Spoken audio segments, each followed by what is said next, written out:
Welcome to the English BookCast. We're going deep Very today deep. into the Great Reset and the War for the World. By Alex Jones. That's right, Alex Jones. If you're enjoying this deep dive, by the way, please do us a huge favor Yeah, and join the English Bookcast channel. Share this with your friends. It really does help us out. absolutely. So for our listeners today, we're going to take apart, really unpack the core arguments, like the main concerns that Alex Jones is presenting in his book about this idea, the Great Reset. Now, you've given me a lot to work with here. You've got like World Economic Forum publications. You've got articles from all sorts of different news sources. You've got quotes from like Klaus Schwab, Yuval Noah Harari, even stuff about Event 201 and the Canadian trucker protests. I mean, where do we even begin with all this? Well, to understand what Jones is saying, I think it's useful to look at the kind of sources he uses in his book. Like you said, he looks at publications straight from the World Economic Forum. Right. He's got all these articles from, Forbes, the Wall Street Journal, the New York Post. Like big names all over the place. Yeah, big names. And then, of course, he's quoting people like Klaus Schwab, the guy who founded the WEF, right? And Yuval Noah Harari, the historian. Yeah. And, he analyzes things like Event 201, the pandemic preparedness exercise and the Canadian trucker protests. And he's looking at them all through his own lens. Yeah. So that's kind of the starting point. Okay, so just jumping right into it then, how does Alex Jones in his book define the Great Reset? Like, what are the big pieces of his argument? Well, the way Jones sees it, the Great Reset is basically this carefully planned thing, right? And it's driven by, like, this network of global elites. And he points to the World Economic Forum, the folks who meet in Davos every year. Right. They're like the central players in all of this. Okay. And their big goal, he says, is to grab all the power and wealth in the world for themselves. And behind all of this, Jones says there's this big tension, right? Like, people want to be free, but they also kind of want to be told what to do. Oh, that's interesting. Yeah, that kind of plays into a lot of what he talks about in general, doesn't it? Like that back and forth between freedom and control. Absolutely. And Jones really doesn't trust the elites who go to Davos. He thinks that because they're so rich and powerful, they're out of touch with, like, what regular people are going through. I see. So he's questioning, whether they really understand the world's problems or if they just think they do because they're so wealthy. Yeah, he really takes issue with some of the stuff Klaus Schwab's been saying, right? Yeah. I remember reading about that in the book. Oh, yeah. Jones goes right at Schwab. So Schwab is saying that we're living in this time of amazing potential, right? Okay. But Jones says, hold on a minute. He's like, look at history. Look at World War II, the Black Death, all these horrible things that have happened.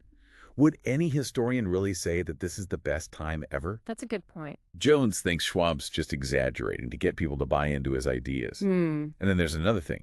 Jones says Schwab kind of sounds like he thinks he's smarter than everyone else, like he's the only one who can fix the world's problems. Okay. And that really bothers Jones because he thinks Schwab's ignoring the wisdom of everyday people. Interesting.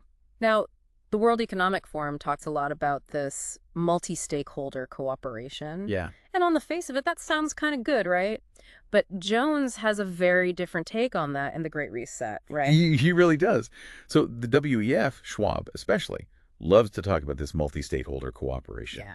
But Jones doesn't see it as this, like, grassroots thing, where people are coming together from the bottom up. Yeah. He thinks it's more like a top-down revolution, something cooked up by powerful corporate leaders behind closed doors at places like Davos. And he's skeptical. Yeah. He's asking, is this really for the benefit of everyone? Or is it just about giving more power to these big corporations? And honestly, how many people even know what multi-stakeholder cooperation means? I mean, I don't think I've ever used that phrase. Exactly. Jones is saying that it's all this fancy talk that's disconnected from the everyday lives of most people. Okay, so let's move on a little bit. Jones also talks about technocracy in the Great Reset. Can you explain what he means by that and how he connects it to this whole Great Reset idea? So in the book, Jones is talking about technocracy as this system where scientists and engineers are the ones calling the shots. Okay. And he's leaning heavily on the work of Patrick Wood here, who's done a lot of research on this. Okay. And they both point back to Columbia University in the early 1930s as kind of the birthplace of this whole ideology. Interesting. And this is where it gets really interesting. Jones actually brings up this idea, which comes from Wood, that Adolf Hitler, while not a full-blown technocrat, was heavily influenced by this kind of thinking. Yeah, the idea is that Hitler relied on scientists and engineers to run a lot of things in his regime. Hmm. Now, this is obviously a controversial claim, but it shows how worried Jones is about giving too much power to experts. Right. Right. And, it's worth remembering that this fear of technocratic rule isn't just some fringe idea. A lot of political thinkers throughout history and even today have wrestled with this question of how to balance expert knowledge with democratic control. So it's a big issue, for sure. Yeah, that's a really fascinating connection that he makes. So where does the Trilateral Commission fit into all of this talk about technocracy and the Great Reset in the book? Well, again, Jones is drawing on Patrick Wood's work here. He sees the Trilateral Commission, which was founded by David Rockefeller and Zbigniew Brzezinski back in 1973, as a key turning point in the rise of globalization as we know it today. Okay. And he argues that it was a very intentional move to go around national sovereignty, to basically diminish the power of nation states. Hmm. So the commission wanted to create something called a new international economic order. And Jones points out that Brzezinski, the co-founder, was a political scientist from, get this, Columbia University. No way. Yeah, same place where technocracy was kind of born. And Brzezinski wrote this book, Between Two Ages, where he lays out this vision of the future shaped by technology. Mm.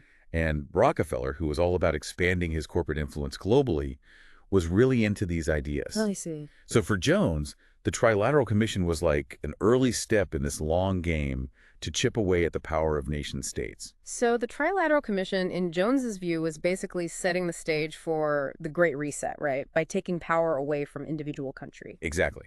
And Jones quotes this guy, Richard Gardner, who was a founding member of the Trilateral Commission. Gardner wrote an article in Foreign Affairs back in 1974 where he talked about eroding national sovereignty piece by piece, like slow, instead of just attacking it head on.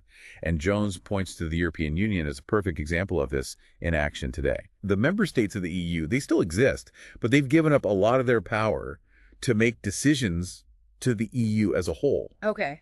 Yeah. And for Jones, this is exactly what the technocrats want, to make traditional political structures less important and replace them with systems run by experts at a global level. Interesting. So Jones is really critical of what he calls globalist ideology in this book. What are the main points of his critique, and who exactly is he targeting with this? Well, Jones has this idea that globalists worship something he calls the god of scientism. Okay. He's saying that they put science on this pedestal like it's a religion, and they dismiss anything that doesn't fit with their scientific worldview as, like, irrational or crazy. Right. And because of this, Jones says they're willing to go to extremes to change society without really thinking about traditional moral or ethical boundaries. So he's basically saying they're ignoring any kind of moral compass other than science. That's exactly it. And what's really concerning to Jones is what happens to people who disagree with this globalist ideology.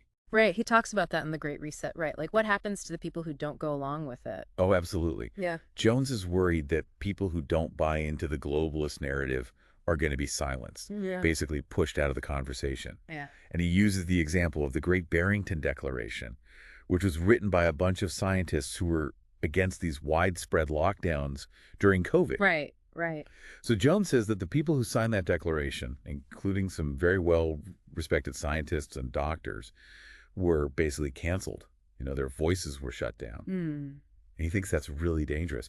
He's saying that instead of censoring people we disagree with, we should be engaging in debate, using more speech to counter bad speech. That's an interesting point. But Jones thinks that that principle is being thrown out the window. Now it's all about attacking people's motives, discrediting them, and making sure they can't speak their minds. So it's like they're trying to control the narrative by controlling who gets to speak. That's exactly what Jones is saying. I see.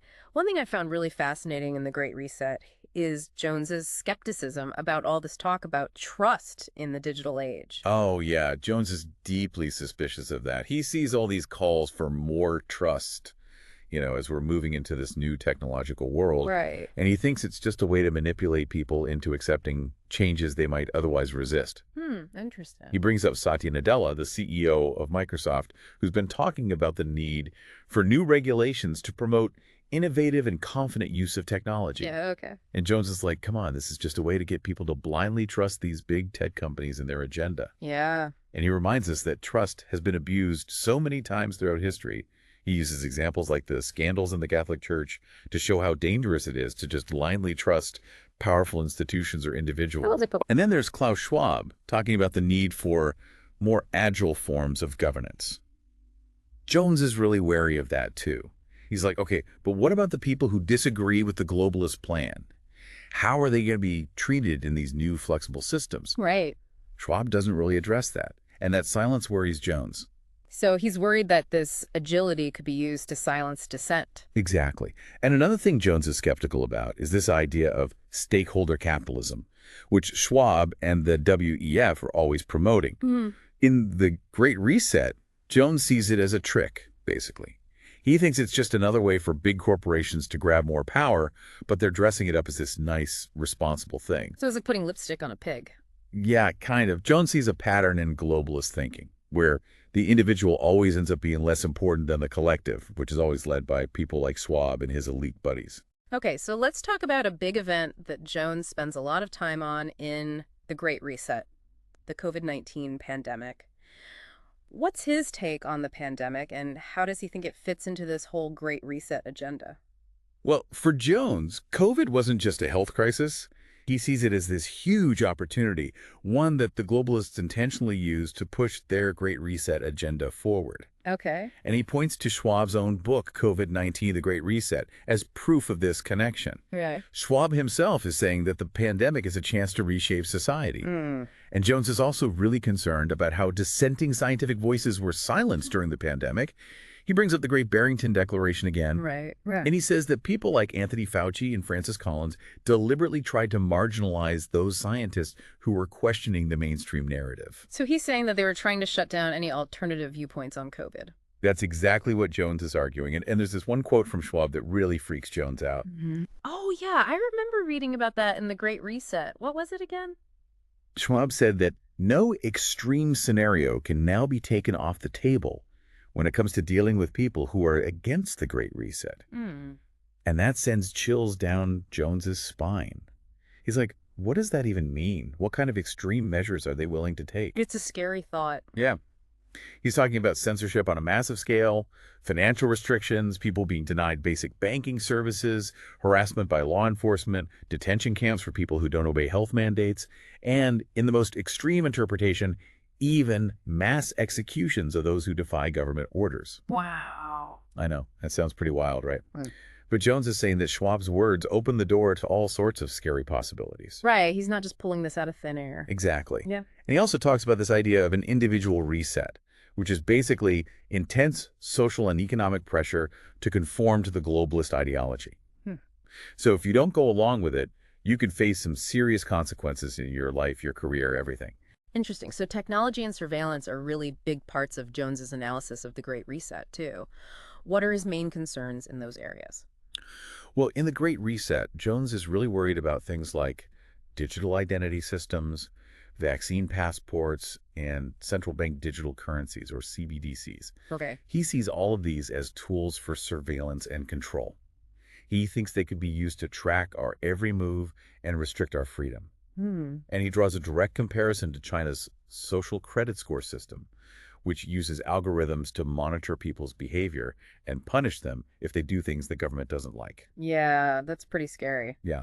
And Jones is worried that we could be headed in that direction, especially with people like Justin Trudeau expressing admiration for China's system. Right. And to clarify, these central bank digital currencies, they'd be like a digital version of the money we use now. Okay. But the central bank would have total control over it. So they could track every transaction, every penny you spend. It's like the digital equivalent of having the government look over your shoulder every time you take out your wallet. That's unsettling. Definitely. And Jones brings up the Canadian trucker protests as an example of how this financial control could be used against people. Oh, yeah, that was in the Great Reset, too, wasn't it? Yeah. The Canadian government used emergency powers to freeze the bank accounts of people who donated money to the truckers, even small amounts. Wow. And Jones sees that as a huge red flag. He's saying, look, they can do this to anyone who challenges the government. Right.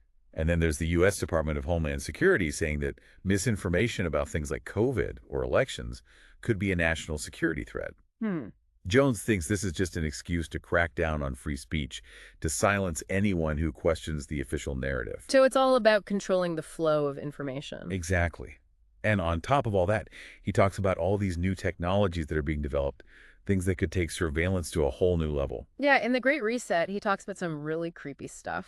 He does. He talks about carbon footprint trackers, like the one Alibaba's working on, Okay. which could track your every purchase where you travel, your whole environmental impact. Hmm.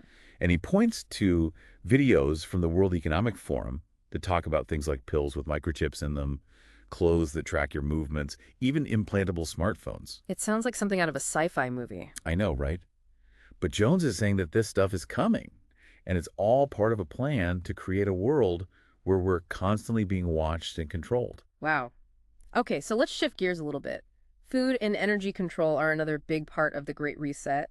What are Jones's main arguments there? Jones thinks that the push to get rid of fossil fuels and switch to green energy isn't just about the environment. Hmm. He thinks it's a deliberate attempt to create an energy crisis, which would then give more power to the people in charge. Okay, interesting. He cites a report by Mark Mills that shows how green energy is much more expensive and less reliable than traditional energy sources. So Jones is saying that this whole green energy push is going to backfire and make us more dependent on centralized control. And he also talks about food shortages, right? Like the idea that they're being deliberately Well, engineered. yeah. He points to all these fires and explosions that have been happening at food processing plants, and he's not convinced they're all accidents. Hmm. He references a report by Melanie Risden that documents all these incidents. And he's like, is this really a coincidence? I mean, it's a lot of incidents. Exactly. And then there's the war in Ukraine, which has really messed up the global fertilizer supply. Right, right. Jones quotes a farmer named Ben Rincha, who talks about how this is going to lead to much higher food prices. Okay. And on top of that, you've got Bill Gates buying up tons of farmland, and the food industry is becoming more and more controlled by just a handful of giant corporations. Hmm. Jones is saying that all of this is pointing towards a future where a few powerful people control the food supply. And he quotes Kissinger, who famously said, control oil and you control nations, control food and you control the people. It's a chilling thought. So Jones is painting a pretty bleak picture here, but he also talks about some deeper philosophical ideas that are driving the Great Reset, right? What are some of those? Yeah, Jones gets pretty philosophical in The Great Reset. He spends a lot of time talking about the ideas of Yuval Noah Harari, the historian. He quotes a lot of Harari's writings and speeches, and he focuses on Harari's claims that free will is an illusion, that society is just a made-up story, and that technology is advancing so fast that we could soon merge with machines. That's pretty heady stuff. It is. And Jones is worried that these ideas are laying the groundwork for a future where humanity is basically remade by some kind of new world order that doesn't care about individual freedom or traditional values. Right, so he's saying that Harari's ideas are giving intellectual justification to this globalist takeover. Exactly. And he even talks about Harari's prediction that new techno-religions are going to emerge from Silicon Valley, where technology itself becomes the object of worship, replacing traditional religions. So it's like a complete transformation of how we understand ourselves and our place in the universe. Yeah, that's what Jones is getting at. Now, even though the Great Reset presents this pretty dark vision of the future, Jones ends the book with a message of hope. What's the basis for his optimism? Well, in spite of everything, Jones believes that the globalists are ultimately going to fail because they're not offering anything that really resonates with human nature. He thinks people crave freedom, autonomy, and genuine connection, and the globalist agenda just doesn't offer any of that. So it's like their ideology is ultimately hollow and unsustainable. That's what Jones believes. He uses the example of the movie Top Gun Maverick, which was a huge hit, to illustrate his point. Yeah. He says that people love that movie because it celebrated heroism, individual potential, and traditional values. Right, it was like a throwback to a different time. Exactly. And that's what Jones thinks people are hungry for. He says that the key to resisting the Great Reset is to wake people up, to educate them about what's happening, and inspire them to fight for their freedom. So it's about empowering individuals to take action. Exactly. And Jones is a big believer in the human spirit, in our ability to overcome even the biggest challenges. He thinks that the desire for freedom is too strong to be extinguished. That's a powerful message. So as we wrap up this deep dive into Alex Jones's The Great Reset and the War for the World, what would you say are the most important things for our listeners to take away from this? Well, based on Jones's analysis, I think the big takeaways are these. First, There's a potential shift in ownership coming, where individuals will own less and powerful entities will control more. Mm. Second, we could be moving towards a more centralized and less democratic form of global governance, driven by tech elites. Mm. Third, technology, especially digital identity systems and surveillance, could be used to control us in ways we can't even imagine yet. And finally, there are some really radical, philosophical, and transhumanist ideas out there that could fundamentally change what it means to be human. Wow, that's a lot to think about. It is. So, to leave our listeners with something to ponder, given all these trends and potential scenarios that Jones lays out in The Great Reset, what role do you think individual awareness and action can play in shaping the future? That's the big question, isn't it? It's something we all need to think about very carefully. Absolutely. And as we close out this deep dive, we want to encourage everyone listening to join the English BookCast channel and share this analysis with others. Yes, spread the word. The more people who are informed and engaged, the better. We appreciate you being here with us today, and we'll see you next time. Take care. Bye.